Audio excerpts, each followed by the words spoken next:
Welcome to the After Dinner Leadership Podcast, and not any edition of the After Dinner Leadership Podcast. This is the 100th official edition of our podcast, and we're delighted to welcome you.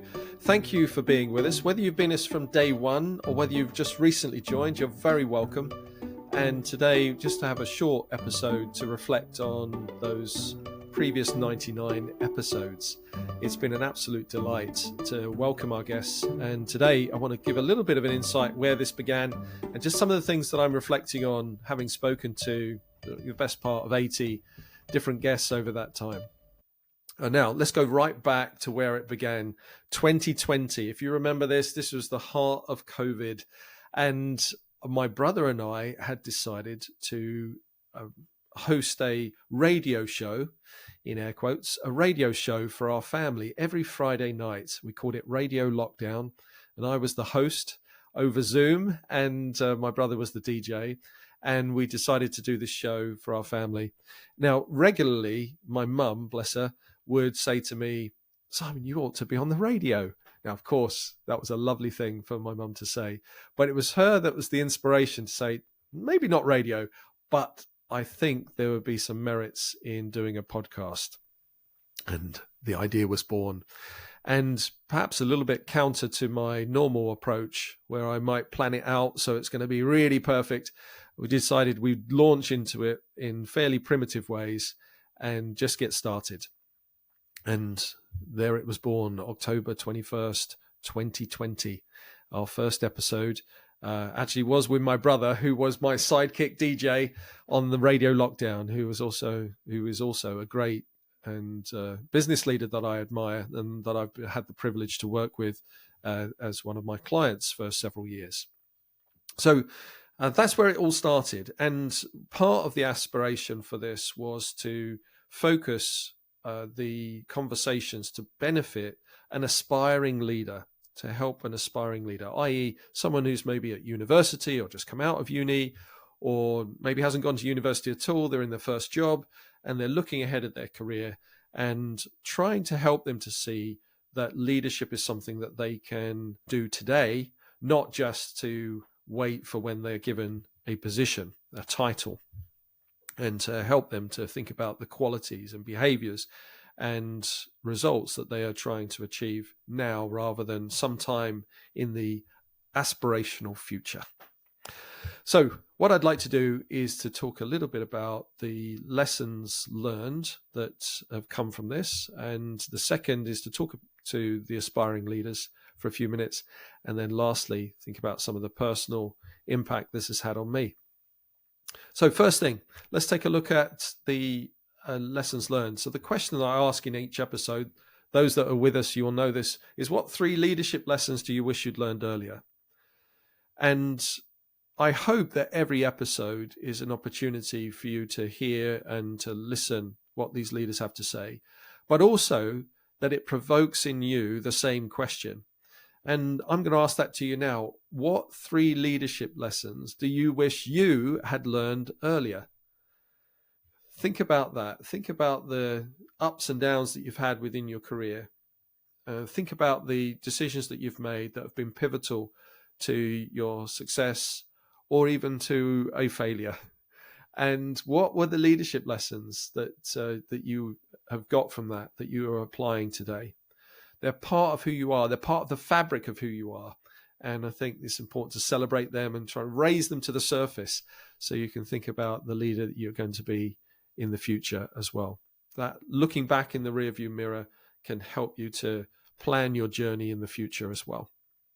One of the critical moments within the podcast was episode 42, when I met with a guest called Oscar Trimboli.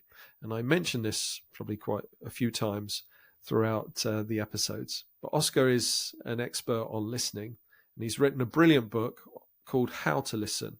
Strongly recommend that you read that and take a look at some of the things that he explains on how to be a better listener. But he highlighted how I could be a better listener. And in that episode, we put a little bolt on one, episode 43. We had a conversation about his experience of working with me and communicating with me. And it wasn't entirely negative, but it was quite a tough conversation that he was beautifully honest about how I could improve, and how that the conversation was slightly out of sync in his mind in terms of what it was pitched at. That was a great adjutant for me to take a look at the format with my team and to think about how we could improve the output and the quality of the conversations and the quality of the listening that was going on. I hope since then, if Oscar was to come back, and maybe I should invite him again, he would see a difference between the conversations I was having then and now. I hope. And it's certainly something that I'm aiming for in every episode, to really ensure that I'm listening carefully to what's actually being said.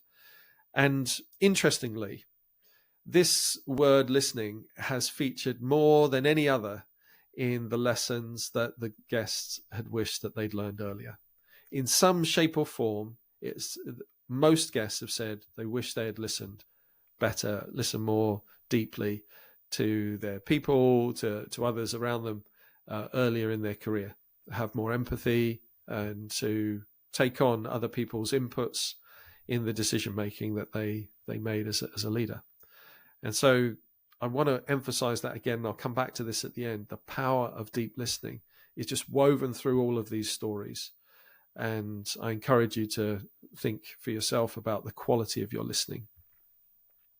So the second area that I would like to take a look at is the aspiring leader, thinking about the aspiring leader. Last week, I was able to, with my wife, work in the Czech Republic with 40 aspiring leaders from all over the world, from Brazil, Spain, United States, Ukraine, Italy, Ecuador, a whole bundle of countries. And what a wonderful experience it was. They'll come together in a school called Camorra Academy, where they're learning to improve their English in some instances, but to develop and strengthen their leadership skills and their business skills to be able to be entrepreneurs or to lead better within their vocation.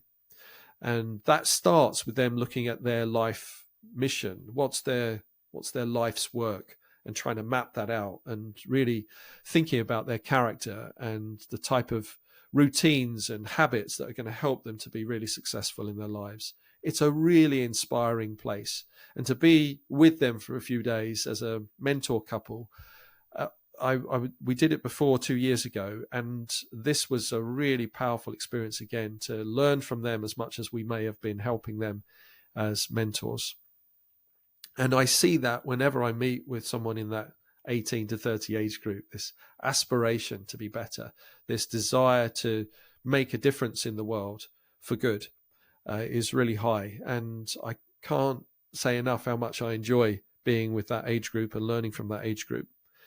And one of the messages that I wanted to share to that age group is, if you're listening, please share these messages with others. If you haven't passed on an episode of the podcast, I encourage you to do so. Which is the episode that sticks out in your mind, and share it with somebody, because they're going to benefit from hearing from these seasoned leaders talking about their experiences and the choices that they've made. And I really, the whole purpose of this is to try to help you to get those lessons quicker. You're going to learn from your own mistakes and your own challenges and your own successes, of course, but there's something in hearing about a path that others have followed, and almost that mentor figure, thinking about how you can learn and pick up from the challenges that they've had. And my key piece of advice to you as an aspiring leader is make sure you have mentors plural. Actually, I think this was one of Oscar Trimboli's recommendations, or a lesson as well. Have multiple mentors for different things. Now, a couple of my mentors sadly have passed away in the last few years, but I have a few different mentors that I'll go to for different reasons, and I'm really grateful for their input to me throughout my life and in more recent history.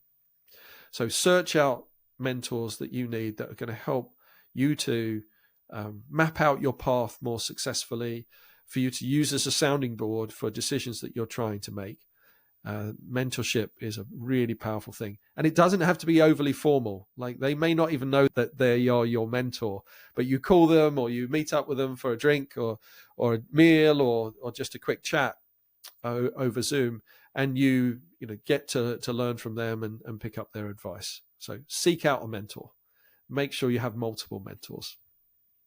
The third thing that I wanted to talk about today is this emphasis on listening again, and this deep listening.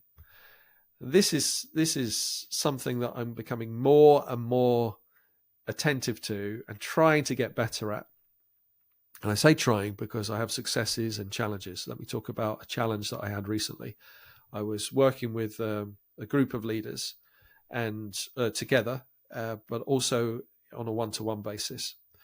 And we'd done some work in terms of how they were operating as a collective leadership team and how they could work more effectively together. And then I met with them on a coaching basis.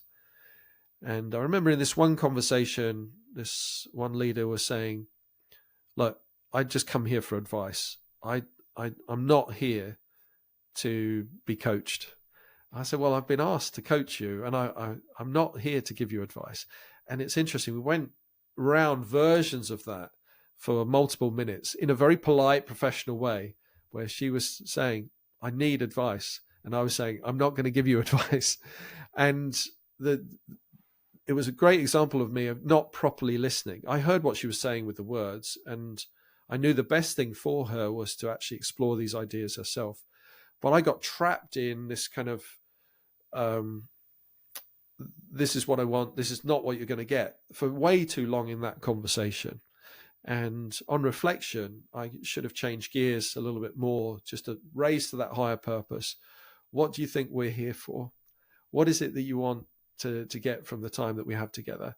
What would be most powerful for that? And I got trapped a little bit into almost locking horns with the rationale for the meeting. It wasn't my finest moment, and consequently, it wasn't the most productive time that we had. We still got some worthwhile outcomes from that conversation, but it could have been far more powerful.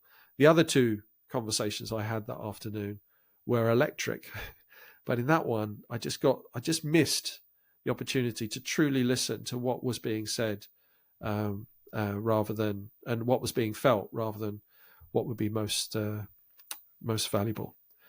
Another experience, actually, whilst coaching or mentoring at the Camorra Academy I mentioned, the school.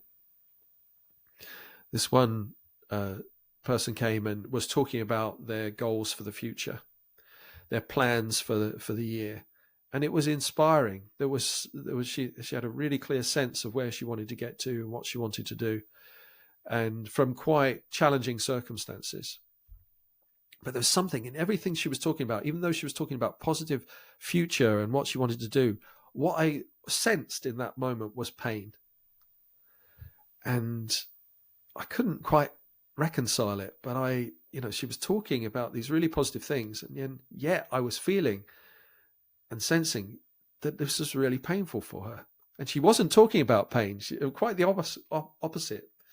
And I thought, well, shall I follow my sense here in asking the next question? So I said, I have a question. And my wife was with me. She said, whoa, watch out. Here comes a question. Little did she know. I said, what is so painful about this?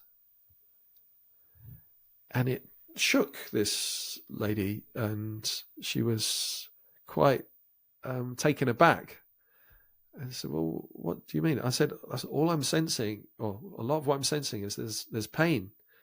And then she cried, and she opened up to what was going on behind the scenes, and there was a lot of pain associated with what she was talking about. And it was great for us to then, as she was comfortable, to talk about how she could work through some of that and help her release even more potential for her to realize her goals, by actually tackling what was really going on inside her, and some of the things that she needed to work on to heal and to move on from. So, yeah, there's some challenges. There's also some successes, and that was a really lovely moment to reflect on. Actually, that deeper listening of of not the words, but the music that was being used in that conversation.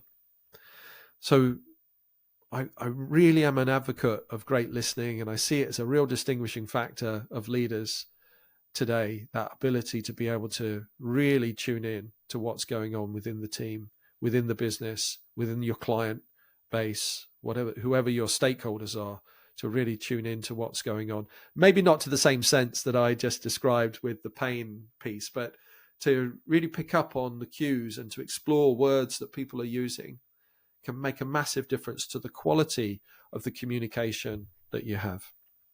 I think it's a great indicator of your level of respect, your level of humility, your level of self-awareness is your ability to be able to listen and to listen well. It will continue to be my quest to do that with my guests, but also in my day-to-day activity with my team and with the clients that we work with on a day-to-day basis. And just a quick shout out to them, actually. They inspire me. We have some of them come as guests on this, but many of them don't. They would prefer to stay more private. But I love the things that I learn from the people that we work with, and seeing them making really brave decisions in tough circumstances is a constant source of inspiration for me. So I'm really grateful for the clients that we get to work with every day.